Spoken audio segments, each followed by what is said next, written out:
है बीकानेर, जहां पर नाल में तिरंगा यात्रा में सीएम शर्मा शामिल हुए। आपको सीधी तस्वीरें दिखाएंगे।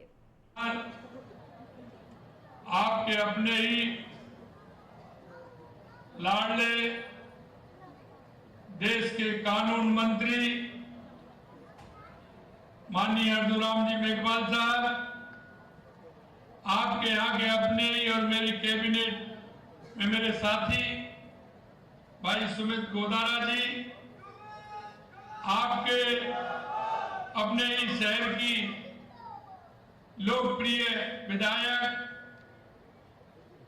सुश्री सिद्धि कुमारी जी,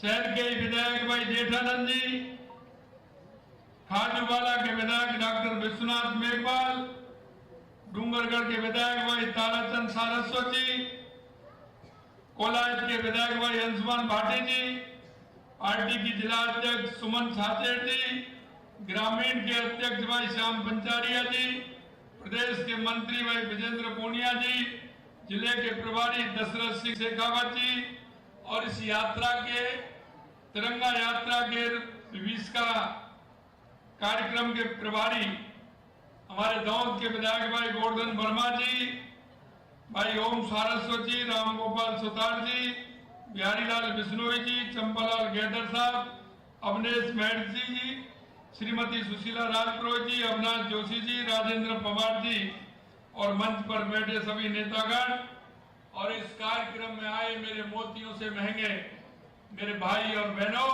सबसे पहले तो मैं आप सभी का अभिनंदन करता हूं, वंदन करता हूं, आप सभी को मैं प्रणाम करता हूं।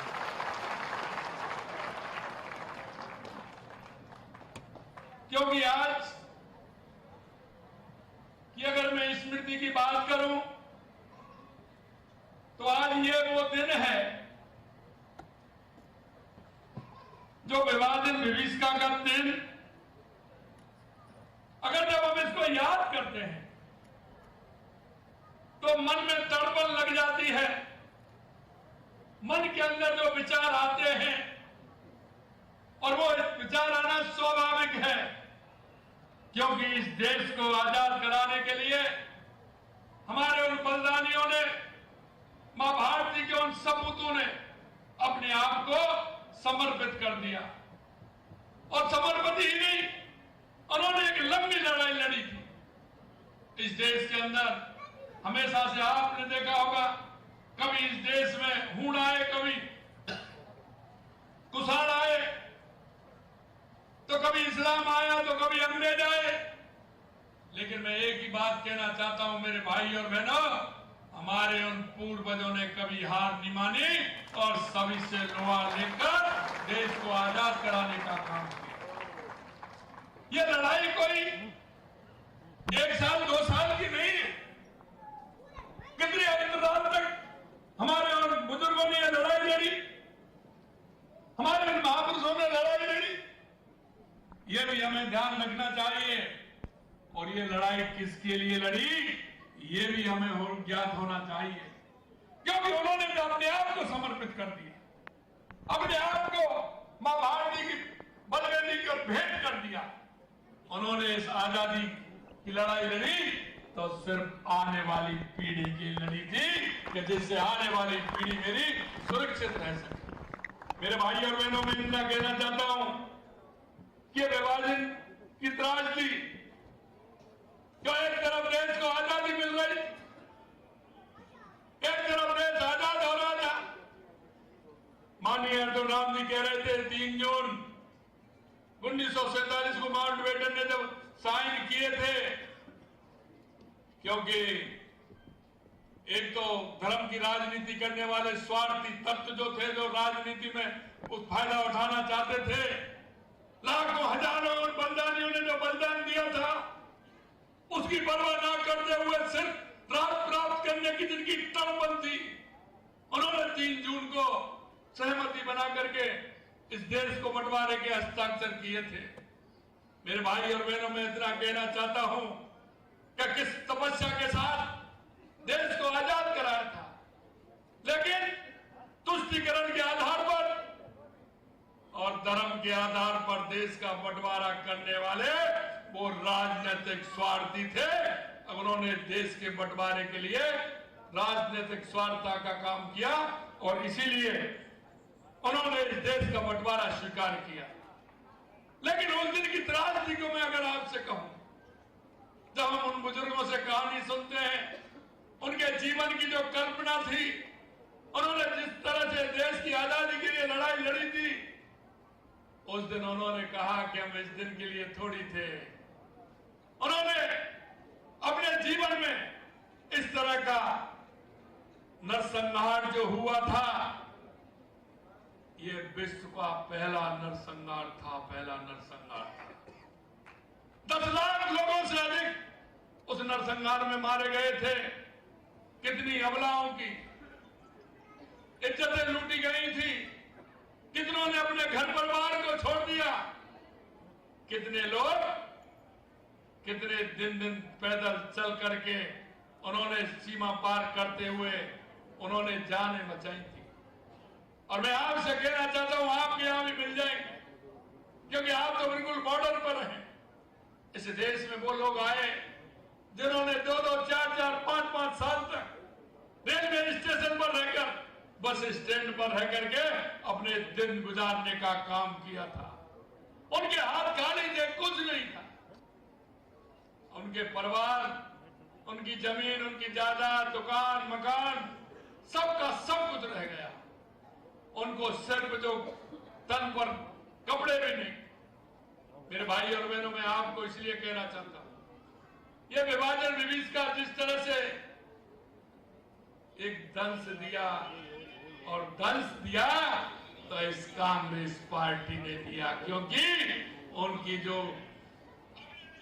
राजनीतिक महत्वाकांक्षा थी, उन महत्वाकांक्षा के चलते उन्होंने देश की तरफ नहीं देखते हुए ये विभाजन विभीषिका का उन्होंने एक कांटे को बोने का काम किया। मैं आपसे एक ही निवेदन करना चाहता हूं, आपने देखा होगा देश में कितनी रियासतें थी। सरदार वल्लभ भाई पटेल ने सभी रियासतों को एक करने का काम किया, देश को एक अखंड बनाने का काम किया।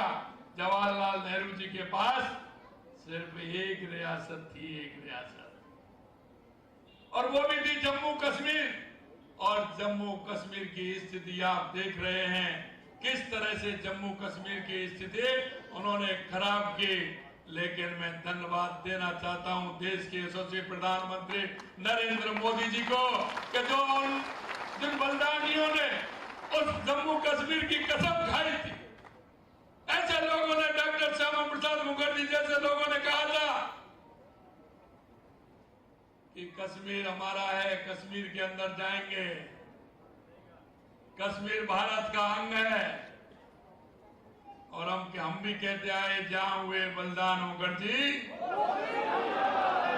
और देश के यशस्वी प्रधानमंत्री नरेंद्र मोदी जी ने करके दिखा दिया कि धारा 370 समाप्त करके आज कश्मीर भारत का एक अंग के रूप में है। मैं आपसे इतना कहना चाहता हूं मेरे भाइयों, जो पाकिस्तान के अंदर, अफगानिस्तान के अंदर, बांग्लादेश के अंदर जो हिंदू भाई रहते, लंबे समय से रहते थे, और वहां की त्रासदी के कारण वो भारत में आए। 70 साल में इस कांग्रेस ने उन भाइयों को क्या दिया? अगर वो भाई थे तो हमारी नागरिकता ग्रेड भी नहीं कर सकते थे, उनके बच्चे पढ़ नहीं सकते थे। लेकिन मैं धन्यवाद देना चाहूंगा देश के यशस्वी प्रधानमंत्री नरेंद्र मोदी जी को, कि सीएए का कानून लाकर उनको नागरिकता भी देने का काम किया, और उनके बच्चों को पढ़ाई करने का काम भी दिया, और उनको मकान दिला करके, पट्टे दे करके, राजस्थान में तो उनको मकान देने का भी काम हमारी सरकार कर रही है। मेरे भाई और बहनों, मैं एक ही बात आपसे कहना चाहता हूं, ये जो बंटवारा था, गांधी जी कहते थे अगर बंटवारा होगा तो मेरी लाश के ऊपर होगा, बंटवारा होगा तो मेरी छाती के ऊपर होगा। लेकिन ये आज संविधान बचाने की बात कर रहे हैं, गांधी जी की बात करते हैं। अरे गांधी जी का अपमान तो आपने इतना किया है। महात्मा गांधी जी नहीं चाहते कि देश का बंटवारा हो। कहा कि देश का बंटवारा नहीं होना चाहिए, सरदार वल्लभ भाई पटेल ने कहा कि देश का बंटवारा नहीं होना चाहिए, बाबा साहब भीमराव अम्बेडकर जी ने कहा कि देश का बंटवारा नहीं होना चाहिए, लेकिन कांग्रेस की सत्तालोलुपता ने देश का बंटवारा किया। ये कांग्रेस की देन है। और आज भी आप देख रहे हैं कांग्रेस के लोग पाकिस्तान की भाषा बोलते हैं, पाकिस्तान की भाषा बोलते हैं। मेरे भाइयों, मैं आपसे इतना ही कहना चाहता हूं कि अब हम आपको सभी को उनका जवाब भी देना होगा। ऐसे आस्तीन के जो सांप है उनको कुचलना भी होगा। और एक बात और मैं कहूंगा, क्योंकि इतिहास याद रखता है, हर पीढ़ी को याद रखता है, इसलिए हमारे उन पूर्वजों ने इस देश की आजादी के लिए अपने आप को समर्पित कर दिया। हजारों सालों की गुलामी, जिस तरह की लड़ाई उन्होंने लड़ी थी, जिस तरह से उन्होंने अपने इतिहास को बदलने का काम किया, यह समय आपके लिए भी है। देश को हमें मजबूत बनाना, एकता अखंडता की मिसाल बना करके चलना है। क्योंकि कांग्रेस के लोग वही भाषा बोलते हैं जो पाकिस्तान बोलता है, वही ये बोलते हैं। लेकिन हमारे नेतृत्व इतना मजबूत है, देश मोदी जी के हाथ में है। देश के यशस्वी प्रधानमंत्री नरेंद्र मोदी जी ने ऑपरेशन सिंदूर करके दिखाया और उनके अड्डों पर मार के दिखाया।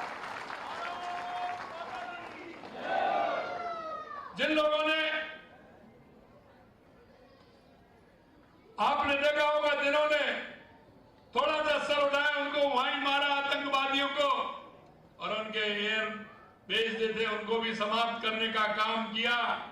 और ऑपरेशन सिंदूर आपने देखा जिस तरह से प्रधानमंत्री जी के नेतृत्व में हमारी सेना ने काम किया, वो आपके सामने है। कितने ड्रोन आते थे, आप तो प्रत्यक्षता से देखते थे, लेकिन एक भी जमीन पर गिरने दिया क्या? वहीं की वहीं हवा में मार करके उनको सबक सिखाने का काम किया। मैं आपसे इतना कहना चाहता हूं कि आने वाले समय में हम सभी को, जो हमारी युवा पीढ़ी है, उसको भी बताना है कि किस तरह से इन लोगों ने स्वार्थ की खातिर, राजनीति की खातिर इस कांग्रेस ने इस देश को बर्बाद करने का काम किया। और आज भी आप देख रहे हैं सत्ता के लिए कितने ललायत हैं, कितने ललायत हैं। जगह जगह जा रहे हैं, संविधान बचाने की बात कर रहे हैं। अरे अपने गलेबान में झांक करके देखो, आपने चुनी हुई सरकारों को कितनी बार गिराया है, आपने इस देश के साथ कितना बड़ा संघर्ष किया है।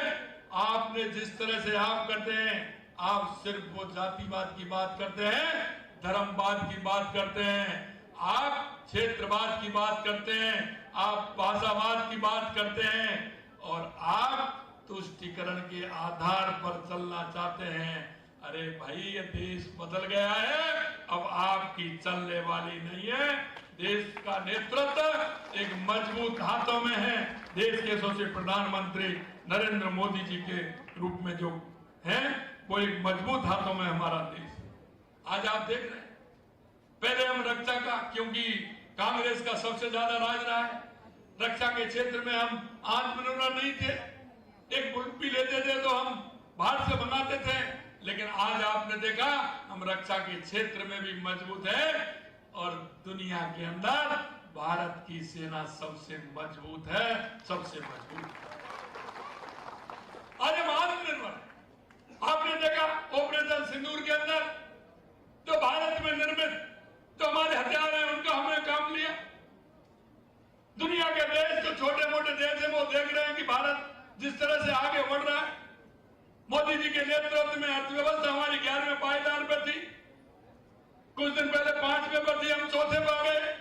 आने वाले समय में दुनिया में 3रे स्थान पर हम आने वाले हैं, देश के यशस्वी प्रधानमंत्री नरेंद्र मोदी जी के नेतृत्व। अंत में मैं आपसे इतना कहूंगा मेरे भाई और बहनों, कि हम सबको सचेत रहते हुए, हमारे देश की एकता और अखंडता को मजबूत करते हुए, आने वाली पीढ़ी को भी हमें बताना है।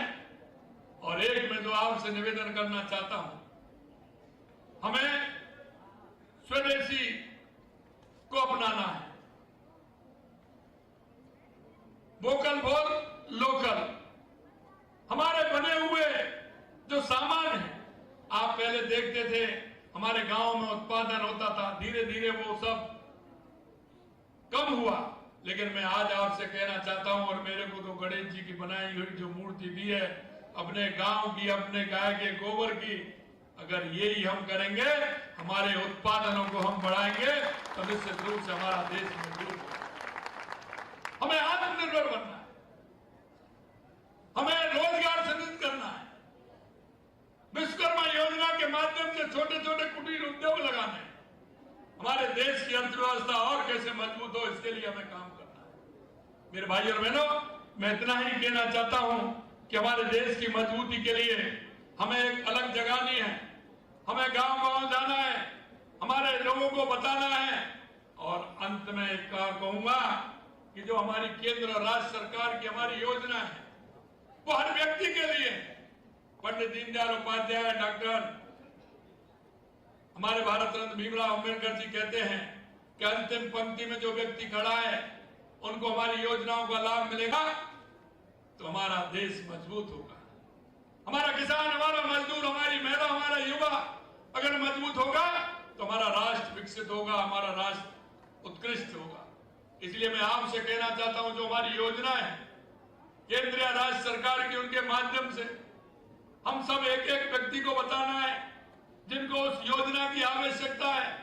कभी कभी दिए तले अंधेरा होता है, हम देख नहीं पाते हैं कि मेरे पड़ोस में कौन है ऐसा जिसको लाभ मिलना चाहिए, मेरे गांव में कौन है, मेरे अपार्टमेंट में कौन रह रहा है, मेरी कॉलोनी में कौन रह रहा है, मेरी रिश्तेदारी में कौन है, मेरा मिलने वाला कौन है। मैं आपसे इतना ही कहना चाहता हूं, बहुत सारी हमारी योजनाएं देश के यशस्वी प्रधानमंत्री नरेंद्र मोदी जी के नेतृत्व में केंद्र और राज्य सरकार की योजनाएं चल रही हैं। ऐसे भाई बहनों को उन योजनाओं को लाभ दिलाते हुए उनके जीवन स्तर को ऊपर उठाना है, ऐसा मेरा आप सभी से निवेदन है। आप सभी इस कार्यक्रम में इतनी बड़ी संख्या में आए हैं, क्योंकि मेरा जोधपुर में कार्यक्रम है, भी मैं जोधपुर जाऊंगा। कल मेरा 15 अगस्त का राज्य स्तर की कार्यक्रम मेरा जोधपुर है, मुझे उसमें जाना है, इसलिए राष्ट्रीय पर्व पर मैं कल जोधपुर में रहूंगा। आप सभी इतनी बड़ी संख्या में आए हैं, आप सभी को बहुत बहुत धन्यवाद। जय हिंद, जय भारत, जय राजस्थान।